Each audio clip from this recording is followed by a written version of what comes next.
바울의 기쁨의 이유라는 제목으로 오늘 하나님의 말씀을 여러분들과 함께 나누기를 원합니다. 여러분 뭐 할 때 제일 기쁘고 좋으세요? 오늘 교회에 이렇게 왔는데 얼굴 표정들을 이렇게 봤어요. 근데 어떤 날은 보면 어떻게 분위기가 있어요. 하나같이 이렇게 교회 오는 게 힘겨워서 교회 오는 게 힘겨운 게 아니라 삶이 힘겨운지 무슨 일이 있었는지 몰라도 어두운 표정이 있는가 하면 어떤 날은 모르죠. 뭐 전날 무슨 일이 있었는지. 근데 표정은 이렇게 밝고 기쁘고 그렇게 보일 때가 있는 것 같아요. 제 기준에서 그런지 어떤지 몰라도 이분들이 어떤 좋은 일이 있을까. 오늘 주원이를 봤더니만 주원이 얼굴은 환해요. 2020년에 저렇게 환한 건 처음 봤습니다. 염색의 효과인지 뭔지 몰라도 머리도 환하고 또 목사님이 보자마자 머리가 바뀐 거야. 머리를 잘라서 그랬나 해서 머리 잘라니까 지난주 잘랐는데요. 염색했니? 네. 그래서 염색을 했구나. 염색 하나에 저렇게 삶이 기뻐질 수도 있구나. 기쁨의 종류가 여러 가지가 있는 것 같아요. 근데 중요한 것은 여러분 믿음이라는 것은요. 하나님께서 내 삶에서 기뻐할 만한 것이 내가 기뻐할 만한 것이 사라질 때 그때 진짜 믿음이 나오는 것 같아요. 여러분 누가 좋은 일만 계속 생기면 삶이 그냥 좋잖아요. 웃을 일도 많고 행복하고 그냥 좋은 거예요. 근데 믿음이라는 게 진짜 이 사람이 하나님을 믿고 있는가 신뢰하고 있는가 정말 이 사람이 하나님 한 분으로 삶의 기쁨의 이유가 되는가 이것이 판단될 때는 언제냐? 내 삶에 기쁜 것이 하나 둘 사라질 때. 돈을 많이 버는 게 내게 기쁨이다. 근데 돈이 많이 벌리면 믿음도 좋아 보여요. 신앙생활도 좋아 보여요. 근데 그 사람이 돈이 사고 없어지기 시작할 때 진짜 믿음이 나타나기 시작하는 거예요.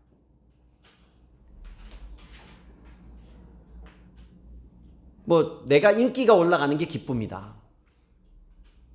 근데 믿음, 제가 이렇게 안타까운 것은 연예인들 중에 크리스찬이 많아요. 제가 알기로도 크리스찬인데 이 사람들이 이렇게 주목받다가 점점 주목받지 못하고 또 연예인을 했으니까 아무 일도 할 수 없잖아요. 그러다가 이제 일도 잘 못하고 돈도 없고 품위 유지를 해야 되는데 품위 유지가 안 되는 거예요. 우리는 그냥 이렇게 입던 옷 입고 다녀도 아무 문제가 없는데 그 사람들은 늘 새로운 옷을 입어야 되고 명품을 입어야 되나 봐요. 근데 이걸 못 입게 됐을 때 나가지를 못하는 거예요. 우울해지고 힘들어지고. 근데 크리스찬인데 그냥 자살하는 사람도 있어요.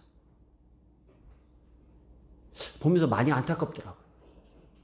인기라는 게 나에게 기쁨이었는데 그게 없어질 때 믿음이고 뭐고 이게 아무 힘을 못 쓰는 거예요. 여러분은 뭐가 기뻐요? 내가 뭐 때문에 기뻐할까? 저는 요즘에 수험생의 부모로 살다 보니까 아들이 가서 뭐 성적이 되었던 실기가 되었던 이게 잘 나오면 기쁘더라고요. 그리고 내색은 안 하는데 이제 끝났으니까 하는 얘기지만 아들이 가서 뭐 이렇게 일주일에 한 번씩 테스트를 하거든요. 실기 테스트를 하는데 그날 시험일은 앞으로 다가오고 있는데 뭐 다쳐서 이게 언제쯤 정상이 되어서 그 기준을 넘을까 했는데 이번 주는 넘을까 말은 안 했지만 막 내심 기다렸거든요. 근데 갔다 와서 물어보거든요. 물어보는 것도 스트레스일까 봐 되게 조심해서 물어봐요. 야, 얼마 뛰었니? 얼마 나왔니? 근데 그게 안 올라가는 거예요. 그냥 왜 그렇지? 뭐 좋아지겠지, 괜찮아질 거야 하지만 제 속으로는 너무 막 이게 힘든 거예요. 아들이 잘 돼서 이렇게 잘 됐으면 좋겠다. 이게 이제 기쁨, 그런 기쁨이었던 것 같아요. 근데 그게 안 돼서 그게 없어지면 자녀에 대한 기대가 딱 했는데 기대한 만큼 안 나와. 안 나오면 기쁨이 사라졌으니까 하나님이 도대체 왜 내가 목사인데 나를 이렇게 만들어 나에게 이런 은혜를 안 주셔. 이러고 설교도 대충 하고 목회도 대충 하고 이런다 그러면 믿음 없는 목사겠죠. 기대를 해서 그 기쁨이 없어졌음에도 불구하고 내가 기대한 만큼 안 돼도 여전히 하나님을 향한 신실함이나 신뢰함이나 이게 변치 않는 것. 믿음은 그런 데서 나오는 거예요, 여러분. 오늘 바울이요. 여기 읽어보면 18절에 보면 나는 그것을 기뻐합니다. 앞으로도 또한 기뻐할 것입니다. 바울이 뭘 막 기뻐하고 있어요. 바울의 이 얘기를 들으면서 이 사람이 지금 처한 상황이 도대체 어떤 상황인지 우리가 알 길이 없을 정도로 감정적으로 기뻐해요. 근데 바울이 지금 어떤 상황이에요? 빌립보서 쓸 때 바울이 어떤 상황이었어요? 옥중서신이 4개 있어요. 성경에 보면 에베소서, 빌립보서, 빌레몬서, 골로새서 이런 성경은 감옥에 있을 때 쓴 성경이에요. 이게 빌립보가 바울이 전도를 할 때 아시아, 소아, 터키 지역을 이렇게 전도하다가 바울의 이 세상의 끝은 터키요, 터키. 거기까지. 그 이스라엘에서 터키까지가 바울의 어떤 생활 반경이었어요.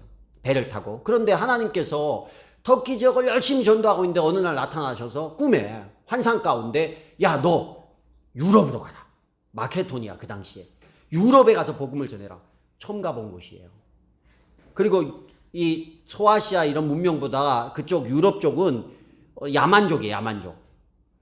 상종 못할 사람이. 근데 하나님이 환상을 주니까 나는 소아시아에 가고 싶은데 하나님이 유럽으로 가라 하니까 그냥 유럽으로 갔어요.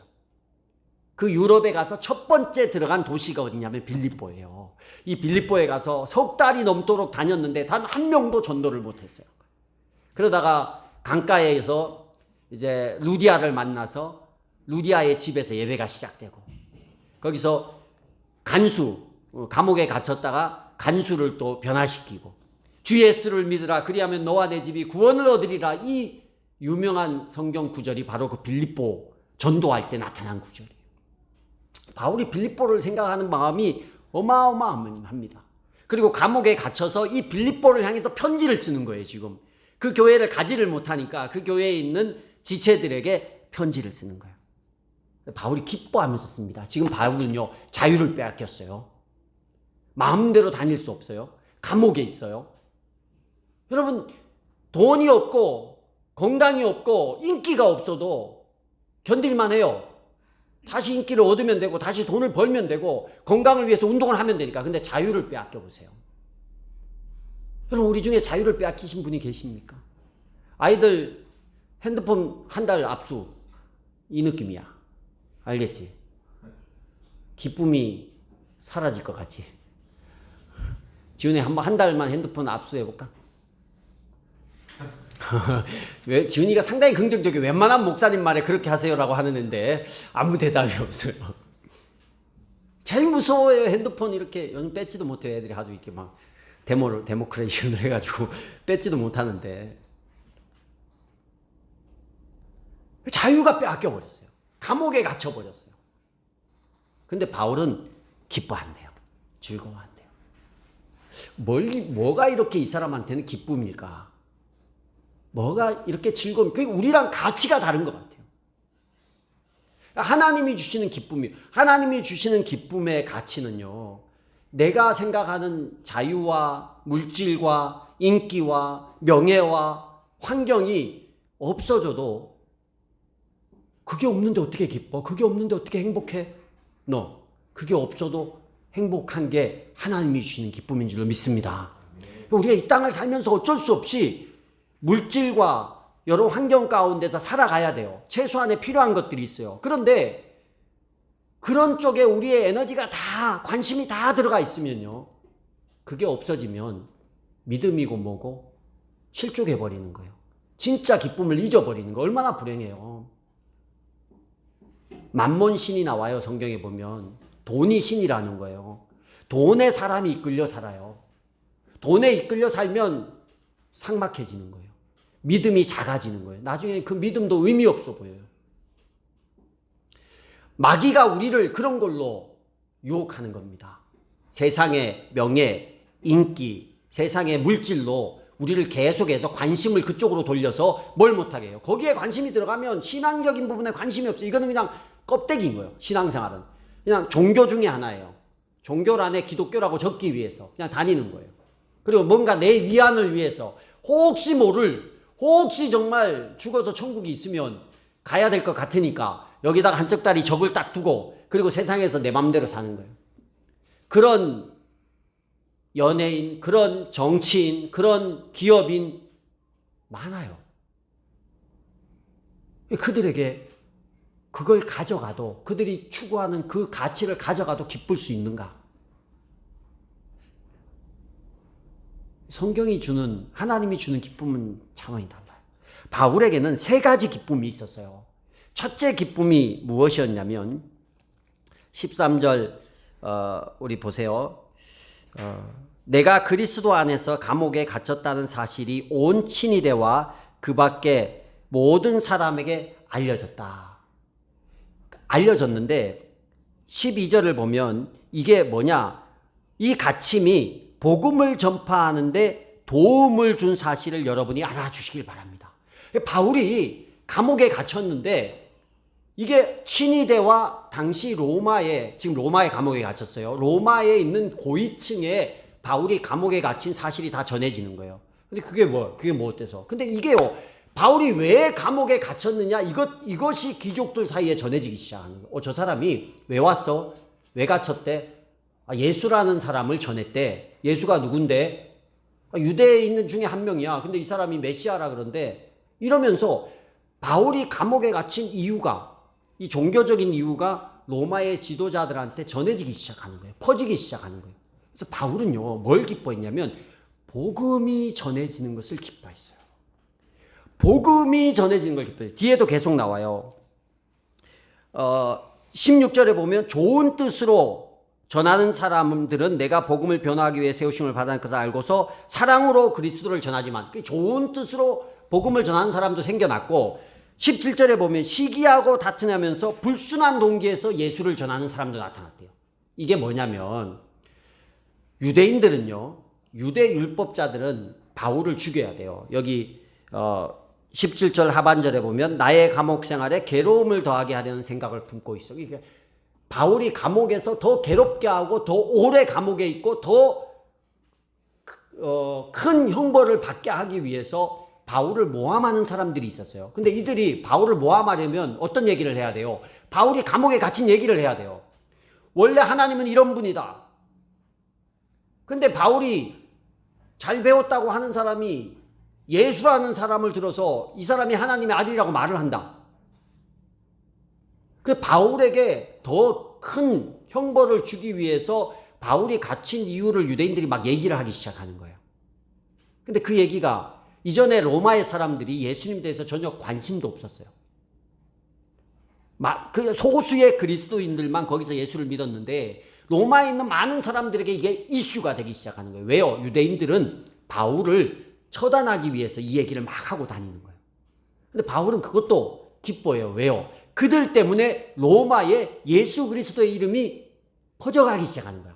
복음이 전하죠. 구원의 방법에 대해서 바울이 이렇게 해야 구원받는데 이렇게 해야 구원받는데 이게 말도 안 되는 얘기야. 유대 율법에 아무 상관도 없는 얘기야. 근데 생각해보세요. 로마 사람들이 유대 율법에 관심이 있습니까? 유대인들 외에는 관심이 없어요. 그들이 굉장히 종교적인데 유대 율법으로 구원받나 예수 그리스도로 구원받나, 그들은 그거나 똑같은 거예요. 세상 밖의 사람들이 우리가 다니는 이 교회나 신천지나 똑같은 교회라고 생각하는 거랑 똑같아요. 어디 가서나 뭐 예수만 믿고 더 구원 잘 시켜주고 축복 더 잘해주는 데가 장땡이지, 이렇게 생각하는 거예요. 그래서 로마에 예수 그리스도라는 이름이 자꾸 퍼지기 시작하는 거예요. 복음이 퍼지기 시작하는 거예요. 바울이 그걸, 자기는 감옥에 갇히고 그것 때문에 자기가 더 큰 위험에 빠질 수도 있는데 바울의 관심은 오직 하나, 복음, 구원의 방편이 로마에 퍼져가는 것이 바울에게는 기쁨이었어요. 실제로 로마가 변화될 때 보통 기독교가 전파되면, 요즘은 그래요. 요즘은 어떤 나라든 못 배우고 약하고 이런 사람들한테 복음이 먼저 전해져요. 왜요? 예수의 사랑이 낮아져도 섬기는 거니까. 그래서 낮은 위치에 있는 사람들, 좀 못 살고 병들고 힘없는 사람들에게 복음이 먼저 전해져요. 선교지를 가도 그래요. 그렇게 전해져서 이렇게 올라가는데 로마는 특이하게 귀족들부터 바뀌기 시작해요. 리더들부터 바뀌기 시작해요. 황제는 안 믿었는데 황제의 딸, 황제의 와이프들이 막 먼저 예수님을 믿기 시작하는 거예요. 그게 이거예요. 감옥에 가서 만나는 게 친위대라는 거예요. 로마의 시민이다 보니까 로마의 친위대 사이에서 저 사람이 왜 왔대? 로마 시민인데 도대체 왜 감옥에 갇혀가지고 황제한테 재판을 받겠다고 여기까지 왔대? 어디서 왔는데? 이스라엘에서 배를 타고 여기까지 왔대. 무슨 죄래? 몰라, 뭐 예수라는 사람 때문이라는데 유대인들끼리 서로 싸우고 난리야. 뭐 하나님의 아들이 있어? 누군데? 이렇게 되는 거예요. 그래서 친위대 가운데서 복음이 전해지고 그걸 또 믿는 사람이 생겨나고 그 가족이 믿고 이러면서 로마가 변화되기 시작하는 거예요. 바울은 자기는 감옥에 갇혔는데 내 삶의 어떤 평안함이나 내 삶의 어떤 부유함 때문에 내가 기쁜 게 아니라 바울의 마음에는 복음이 전해지는 것이 너무너무 기쁜 거예요. 좋은 의도로 전해지든 나를 해코지 하기 위해서 전해지든 어쨌든 복음만 전해지면 너무너무 이 감옥에서 어떤 식으로 18절 보세요. 어떤 식으로 하든지 결국 그리스도가 전해지는 것입니다. 나는 그것을 기뻐합니다. 앞으로도 또한 기뻐할 것입니다. 복음이 전해지는 거예요. 여러분, 복음을 전해지는 게 이렇게 기쁜 건데 우리 역으로 한번 생각해 보세요. 복음을 막는 것을 하나님께서 바울이 이게 성경에 기록되어 있어 주의 뜻인데 이게 복음이 전해지는 것이 가장 기쁨이라는 것이 하나님의 뜻인데 복음 자체가 기쁜 소식이잖아요. 예수님 탄생 자체가 복음이고 예수님의 십자가의 죽으심 자체가 복음이고 부활이 복음이고 그 예수를 믿으면 우리가 천국을 간다라는 게 복음인데 기쁜 소식인데 하나님이 이렇게 기뻐하는 일인데 우리가 만약에 복음을 막는 일을 하고 있다고 생각해 보세요. 하나님 입장에서 어떤가? 예전엔 차에 뒤에 익듀스 그 물고기 표시가 많이 있어서 요즘은 안 보이더라고요. 이 물고기 표시가 그리스도인이라는 표시였거든요. 로마 시대 때. 그리고 뭐 이렇게 또 106.9 이거 있어요. 106.9 극동방송 채널이에요. 극동방송 요즘에 문제가 좀 있어서 106.9 그 다음에 또 이렇게 가다 보면 뒤에 성경책 이런 거 있어요. 뒷좌석에. 그걸 왜 두고 다니는지 잘 몰라도 성경이 우리 북어 머리 대신 두는지 어떤지 모르겠어. 어쨌든 이거 성경책을 두고 가. 그럼 운전을 잘하고 잘 가면 좋아요. 근데 꼭 이런 사람들이 막 끼어들기를 하거나 보복 운전을 하거나 이래. 그걸 또 모르는 사람은 모르겠는데 그걸 아는 사람은 어떻게 하겠어요? 예수 믿는 것들 다 똑같다고. 교회차 이름 붙이고 막 시속 160으로 달리고 이러면 어떡하겠냐. 이제 그런 적 있다니까요. 제가 사무실에 있는데 제가 다녔던 교회가 좀 큰 교회인데 사무실에 있으면 전화가 와요. 차가 몇 대인지 되게 많아요. 많은데 어느 날은 한번 여름 수련회였나 봐요. 교회로 전화가 왔어요. 교회로 전화 왔는데 그 교회 이름이 붙어 있으니까 전화번호도 있으니까 그 사람한테 항의를 못하고 교회에 전화해서 항의를 하는 거야. 차를 왜 이렇게 식으로 운전하냐고. 그래서 제가 하필 받아가지고 무슨 차예요? 그러니까 뭐 노란색 차 어쩌고 뭐 동강교회라고. 죄송합니다. 큰일 났네 이거. 그럼 막 전화가 와가지고 제가 죄송하다고 되게 미안하더라고. 그래서 알아보니까 어느 부서가 어느 차가 간 거야. 전화해가지고 전화 왔으니까 좀 똑바로 하라고 이렇게 얘기하고 다 저기 목회자들이 몰고 다니고 성도들이 몰고 다니는데 얼마나 그럴 것 같으면 교회차 이름을 떼요. 우리 교회는 이름이 없어요.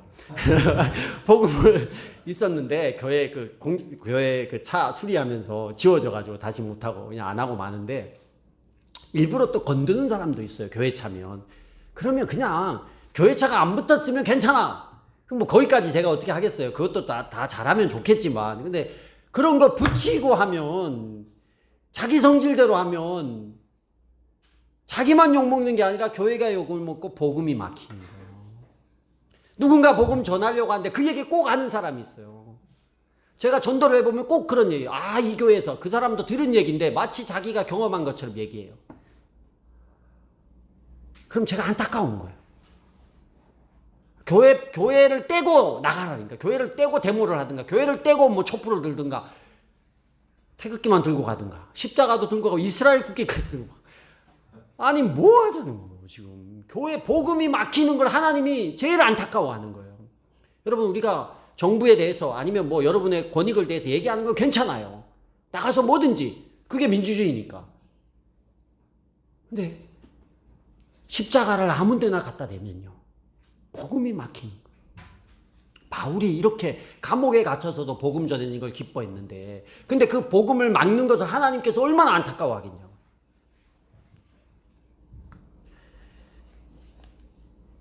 두 번째는 바울이 기뻐한 게 있습니다. 바울이 20절, 21절, 우리 20절, 21절 같이 한번 읽어봅시다. 시작. 나의 간절한 기대와 희망은 내가 아무 일에도 부끄러움을 당하지 않고 온전히 담대해져서 살든지 죽든지 전과 같이 지금도 내 몸에서 그리스도께서 존귀함을 받으시리라는 것입니다. 나에게 사는 것이 그리스도이시니 죽는 것도 유익합니다. 아멘. 바울의 복음과 연관된 거죠. 당연히 바울의 또 다른 기쁨 중에 하나는 예수 그리스도라는 거예요.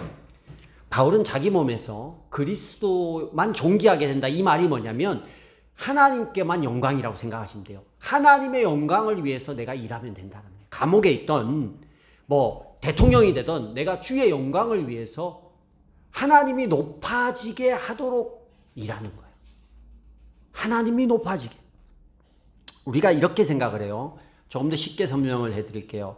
하나님이 여러분의 목적을 이루는 수단입니까? 아니면 여러분이 하나님의 목적을 이루는 도구입니까? 그것만 한번 생각하시면 돼요. 만약 교회 다니는 것이 내가 내 목적을 이루는 수단으로 신앙을 가지고 교회를 다니고 있다면 이것은 그리스도를 존귀하게 하는 게 아니에요. 그런데 내가 교회를 다니고 내가 신앙생활 하는데 내가 하나님의 도구로 어떻게 쓰임받을까 이걸 고민하고 있다면 이 사람은요, 그리스도를 존귀하게 하시는 분이에요. 여기서 예배하는 것이, 여러분 예배가 뭐예요? 예배는 하나님께 엎드려 절을 하는 거예요. 이런 거죠. 좀 더 쉽게 설명하면 명절날 와서 어르신 부모님들한테 세배할 때 그분들한테 엎드려서 절을 하는 거예요. 자, 이 목적이 세뱃돈을 받기 위함이다. 아니면 명절에 첫인사를 드리기 위함이다. 어떤 거예요? 아이들 헷갈리지? 진짜 몽신 너네 세배하는 주된 이유가 뭐야? 성훈아,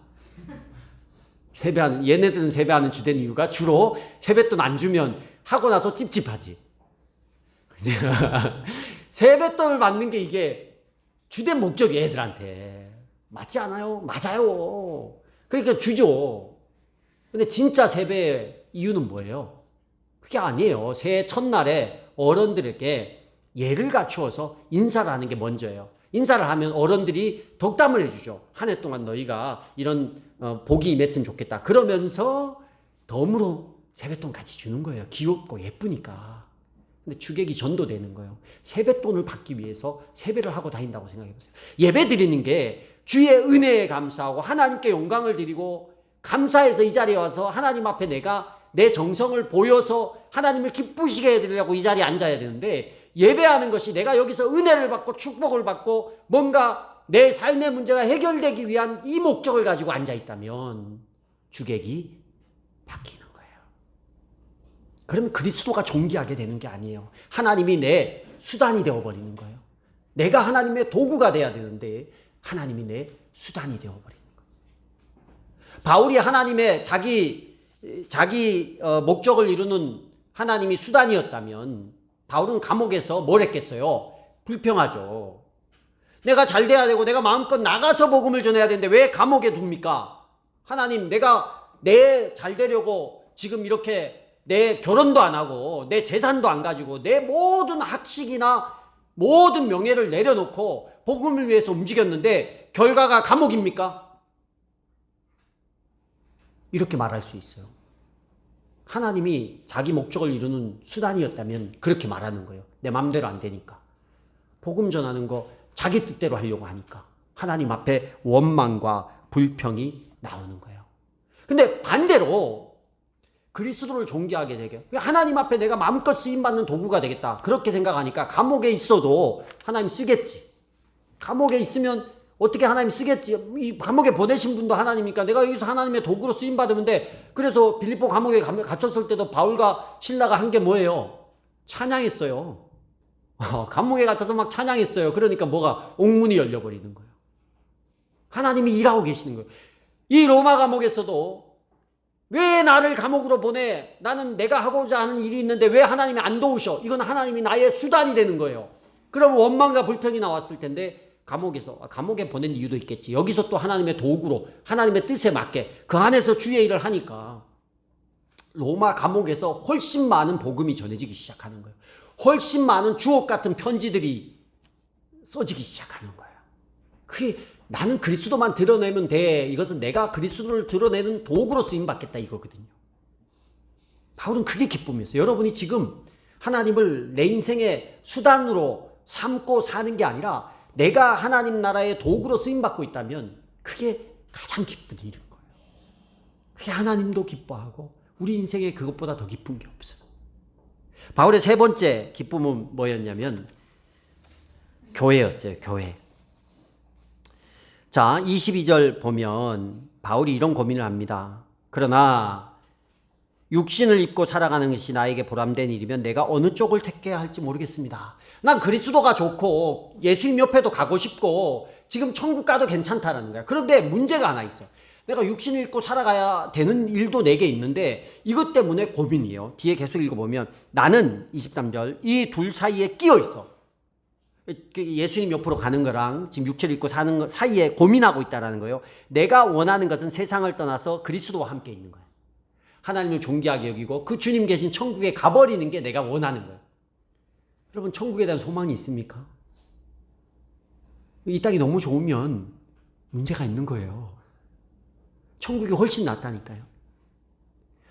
바울은 천국 가고 싶어 했어요. 이렇게 이 땅에 육신 입고 사는 것보다. 그런데 가지 못하는 이유가 있어요. 그게 뭐냐? 24절 보세요. 23절 뒷부분에 예수와 함께 있는 게 훨씬 나으나 24절 내가 육신으로 남아있는 것이 여러분에게 더 필요한 것입니다. 바울에게는요, 이 여러분 빌립보 교회를 얘기하는 거예요. 여기서는 빌립보 교회만 있습니까? 에베소 교회, 빌립보 교회, 골로새 교회, 이런 여러 교회들에게 바울이 할 일이 있었던 거예요. 25절 나는 이렇게 확신하기 때문에 여러분의 발전과 믿음의 기쁨을 더하기 위하여 여러분 모두와 함께 머물러 있어야 할 것으로 압니다.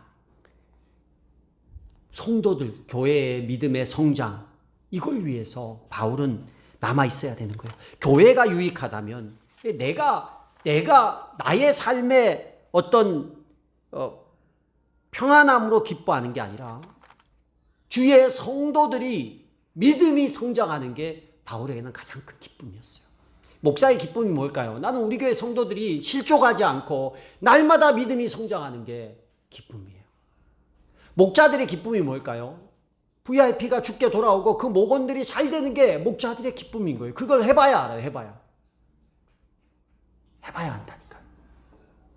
여러분들이 잘 성장하지 않고 여러분들이 뭔가 그런 불평하는 사람이 많아요. 우리 교회는 말이에요. 저는 안 그래요. 우리 교회는 막 성도가 이렇고 저렇고 왜 이렇게 안 바뀌는지 몰라. 왜 이렇게 안 변하는지 몰라. 이러더라고요. 그래서 제가 속으로 목사님이 잘못됐네요. 안 가르치니까 안 바뀌고 안 보여주니까 안 바뀌죠. 그런 얘기를 해요. 바울은 성도들의 변화와 성장을 위해서 보여주고 가르치고 말씀으로도 가르쳤잖아요. 막 두란노에서 3년 동안 가르치고 자기가 직접 다 보여주고 그렇게 해서 그 성도들의 변화를 이끌어냈어요. 근데 그 변화가 너무너무 기쁜 거예요. 그 성도들이 뭘 어떻게 해서 기쁜 게 아니라 그들이 믿음 안에 세워지는 게 너무너무 기쁜 거예요. 바울의 기준은 공동체가 원하면 한다 이거예요. 난 천국 가고 싶어도 공동체, 교회, 예수 믿는 사람이 교회가 원하면 내가 한다. 내 생각, 내 계약, 내 가치관까지 내려놓고 교회의 유익을 위해서 내가 살아있겠다. 남아있겠다. 그들의 믿음의 성장이 내 뭐예요? 기쁨이다.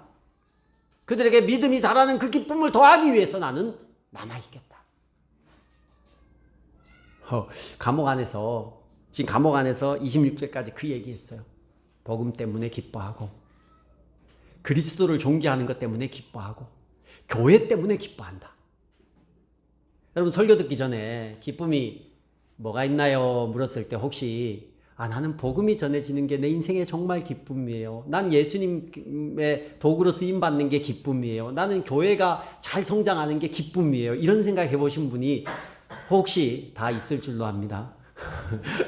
혹시 하셨나요? 성경에 바울을 통해서 알려주는 하나님이 기뻐하시는 모양이 그런 거더라고요.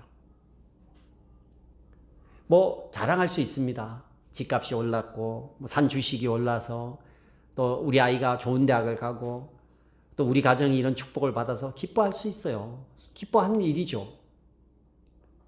그러나 그게 기쁨이 아니란 얘기가 아니에요. 근데 진정한 기쁨을 놓쳐버리고 그냥 세상이 주는 기쁨만 찾다 보면 우리의 믿음은 삭막해지고 힘을 잃어갑니다. 예수님도 영혼을 위해서 십자가를 달게 지셨어요. 우리의 구원을 위해서. 또 예수님 자체가 그리스도였잖아요. 기쁘게 십자가를 지셨던 것처럼 여러분 한 주간 복음을 위해서 하나님이 주신 기쁨을 좀 누려봤으면 좋겠습니다. 한 주간에 주님이 존귀케 되는 일을 위해서 하나님을 수단으로만 생각하지 말고 내가 하나님의 도구로 좀 쓰임받는 그런 한 주가 되었으면 좋겠습니다. 한 주간에 교회를 위해서, 교회가 성장, 교회 지체들의 믿음의 성장을 위해서, 그들의 유익을 위해서 내가 기도하고 움직이는 한 주가 될 수 있었으면 좋겠습니다. 점점 더 세상의 기쁨보다 하나님이 주시는 기쁨이 우리 안에서 더 크게 자리 잡을 수 있는 저와 여러분이 될 수 있기를 주의 이름으로 축복합니다. 우리